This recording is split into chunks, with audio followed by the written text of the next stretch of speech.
Good morning friends, এখন বাজে সকাল 10:30টার মতন। সকালবেলার কিন্তু মুড়ি মাখা খাওয়া হয়ে গেছে, আর আজকে চা খাইনি। আজকে আমি খেয়েছি দুধ মানে হরলিক্স। চা এখন ঠিক করেছি সপ্তাহে একদিনই খাবো। আর দেখো, এক্ষুনি মিন্ত্রা থেকে এই টি শার্টটা এসছে, তো আমি বললাম আনবক্সিং করো, আমি আমার বন্ধুদের সাথেও শেয়ার করি। তো আগের দিন মনে আছে সেই হলুদ রঙের টি শার্টটা এসেছিলো, তো আজকে এই টি শার্টটা এসছে, আমার বেশ পছন্দ হয়েছে, অয়নেরও খুব পছন্দ হয়েছে। তারপর আর কি, চলে এলাম রান্নাঘরে। এবার দুপুরের রান্না করব।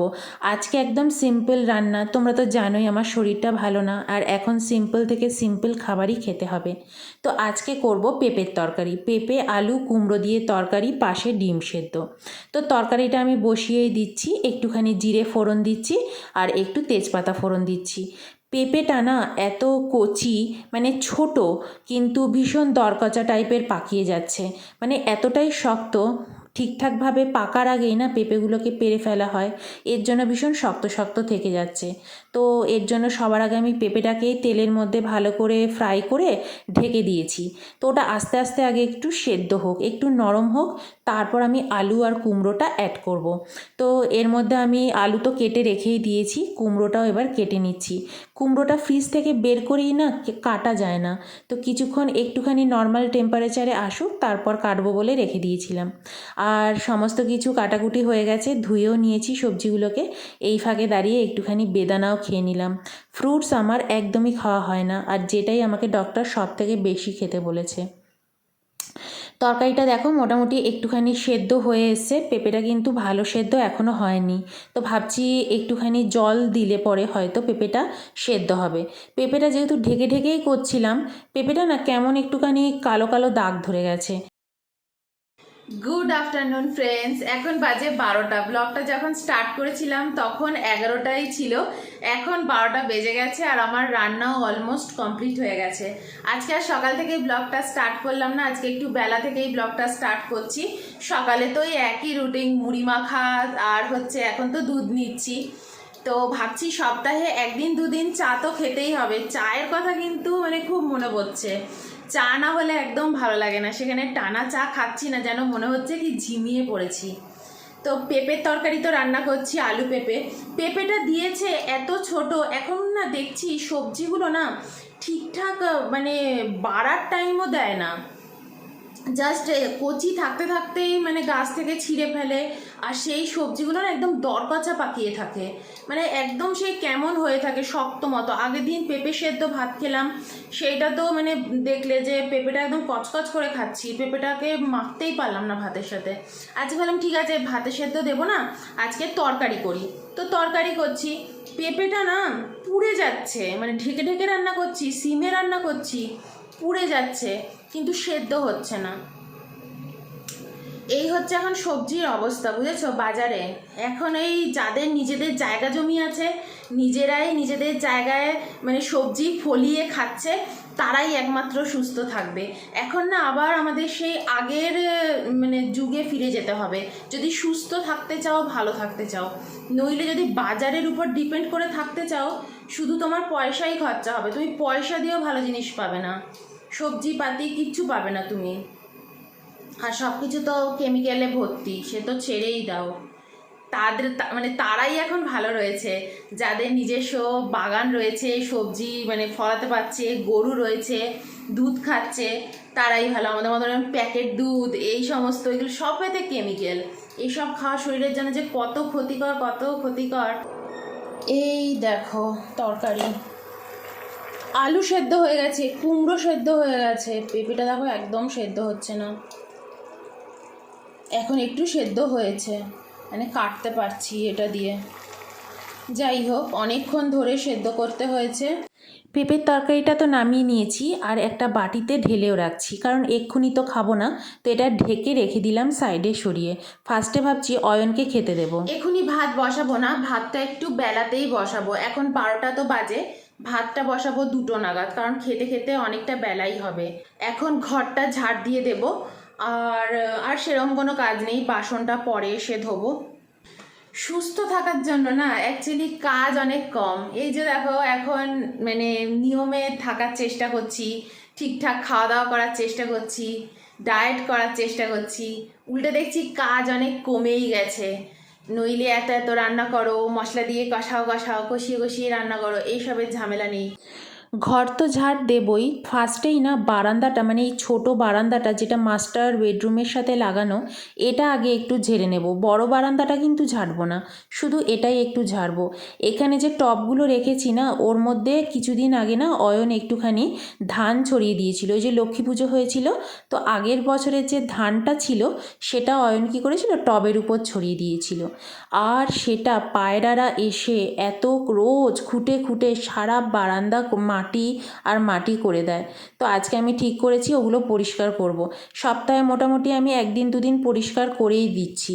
তো কি আর করব বলো, পায়রাগুলো খাচ্ছে ওগুলো, আর এসে এসে পুরো বারান্দায় মাটি ছড়াচ্ছে। তো আমি ওগুলো পরিষ্কার করে নিলাম, আর এবার ঘরে চলে এসেছি। ঘরটাও ভালো করে ঝাড় দিয়ে নেব। আজকে আর মোছামুছি নেই, শুধু ভালো করে একটু ঝাড় দিয়ে নেওয়া। আমি যেদিনই মোছামুছি করি সেদিন মোটামুটি অয়ন একটু ঝাড় দিয়ে দেয়, আর আমি মোছামুছিটা করে নিই। অন্যান্য দিন না অয়ন আমাকে বলে আমি ঝাড় দিয়ে দিই, আমি বলি না থাক, তোমার অনকল থাকে, অনেক কাজ থাকে, তুমি সেগুলো করো। অয়ন হাতে হাতে অনেকই সাহায্য করে দেয়। তো এর মধ্যে অ্যামাজন থেকে দেখো এই ম্যাটগুলো মানে ডোর ম্যাটগুলো এসছে। তো আমি বললাম ওপেন করো, এগুলো বন্ধুদের সাথে শেয়ার করি। আমার ডোর ম্যাটগুলো এত পছন্দ হয়েছে, এত পছন্দ হয়েছে, মেটেরিয়াল এত ভালো, মানে তার কোনো কথা হবে না। কিন্তু কি বলো তো, ভীষণ ছোট ছোট হয়ে গেছে। আজ থেকে 5 বছর আগে আমি দেখো এই ডোরম্যাটগুলো কিনেছিলাম হোম সেন্টার থেকে, ভীষণ ভালো কোয়ালিটি। এই 4-5 বছর এই ডোরম্যাটগুলোই কিন্তু ইউজ হয়েছে।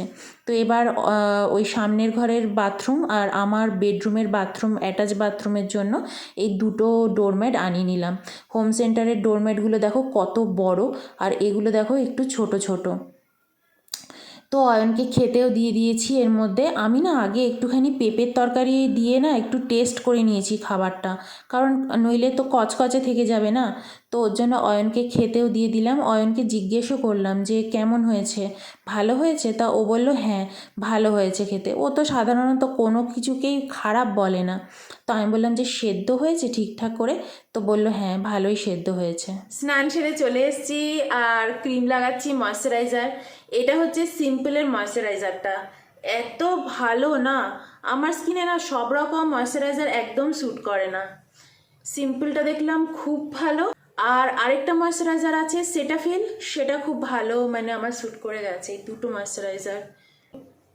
এছাড়া আমি বরাবরই কলকাতা থেকে ওই যে সমীর যে ময়শ্চারাইজারগুলো সেগুলোই আনিয়ে নিই, কিন্তু সবসময় না পসিবল হয় না গো।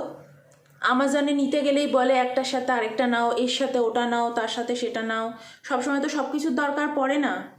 আমার যেহেতু অয়েলি টু সেন্সিটিভ, তাই আমার এই মানে ময়শ্চারাইজারটা ভীষণ ভালো স্যুট করেছে, সিম্পল। এটা তো আমার 1 নম্বরে, এত ভালো লেগেছে। আর হচ্ছে এই যে এটা খুব ভালো, এই দুটো ময়শ্চারাইজার দারুণ। এছাড়া আমি এই যে এটাও ফেসে ইউজ করি রোজ স্নান টান সেরে উঠে। এটার একটা টোনার আছে, রাইস টোনার। আর ফেস শপের এইটা যেটা, এটা হচ্ছে ইমালশন, এটা ভীষণ ভালো। আমার এনে এটা দেখো এতটা শেষও হয়ে গেছে। তো আমি সিম্পলটা আনিয়ে নিয়েছি, এখন সিম্পলটা ইউজ করছি, আর ওই সেটাফিলটা ইউজ করছি, খুব ভালো। অন্যদিন স্নান টান সেরে এসে ভাত খাই, কিন্তু আজকে না আমার খুব খিদে পেয়ে গিয়েছিল। যখন পেঁপের তরকারিটা রান্না করে নিয়েছি তারপরে আমি একটুখানি ভাত খেয়েছি। তো আর ভাত খাবো না, পরে ইচ্ছা আছে মানে ছাদ থেকে একেবারে ঘুরে টুরে আসি, তারপর ইচ্ছা আছে ডিম সেদ্ধ, ডাল আর একটুখানি তরকারি আছে ওটাই খাবো, ভাত খাবো না। এই আর ওটা খেলে আমার ডিনারও হয়ে যাবে, আর কিছুই সারাদিনে আর খাবো না। ছাদ থেকে আসবো, তারপর এসে এক্সারসাইজ করব। সকালের দিকেও একটুখানি প্রাণায়াম করছি, কপালভাতি করছি, একটুখানি তোমার বাটারফ্লাই যে আসনগুলো সেগুলো করছি। ওগুলোই বলেছে করতে, ইউটিউবে আমি সার্চ করে নিয়েছি, তো সেগুলো করছি। তার সাথে সাথে ডায়েটও করছি। আমাকে না রোগা হতেই হবে, বিশেষ করে পেটের বিভিন্ন রকম ব্যায়াম করতে বলেছে। আর আমার একদম মানে এক্সারসাইজ করতে গেলেই আমার যত রকম মানে আলস্যামি আসে, আলস্যি লাগে, ভালো লাগে না ঠিক। তো এগুলোই। এবার চলো এবার একটু রেস্ট নেব। অয়নকে তো তখন খেতে দিয়ে দিয়েছি, অয়নই খেলো। এবার একটু রেস্ট টেস্ট নিয়ে ছাদে চলে যাব, চুলটাও একটু শুকোক, আজকে স্নান করতে করতে তো 3টেই বেজে গেল। সন্ধে হয়ে গেছে, আর বাইরে দেখো মসকিউটো স্প্রে রোজ বিকেলে আমাদের এখানে ছড়াতে আসে, এই ধরো 6:30 নাগাদ। তো আজকেও দিতে এসছে, তো আমি বারান্দায় এসে দাঁড়িয়ে দাঁড়িয়ে দেখছি। আর তার আগে না মেসেজ আসে যে সবাই দরজা বন্ধ করে নিন, ডোর উইন্ডো সব কিছু বন্ধ করে দিন, কারণ এই ধোঁয়াগুলো না নাকি খুব ভালো একটা না। কিন্তু আমার না এই ধোঁয়ার গন্ধটা ভীষণ ভালো লাগে। তো যাই হোক, আমিও তাড়াতাড়ি করে ঘরে ঢুকে গেছি। আর দেখো, ক্রিসমাসের আগে অবধি কিন্তু এই লাইটগুলো জ্বলবেই আমার বারান্দায়। আর এরপর চলে এসেছি ঘরে, এসে যোগা করতে বসে গেছি, কারণ এখন সন্ধেবেলাটা যোগা করছি। আর বিকেলবেলা কিন্তু আমি খেয়ে দিয়ে উঠে ছাদেও আধ ঘন্টা হেঁটে নিচ্ছি এখন। বলে না, যখন মানে সমস্যা আসে না, তখন তোমার টনক নড়ে। তো আমার অবস্থাও তাই। তো দেখো, এখন আমি যোগা করতে বাধ্য হচ্ছি। তো চলো।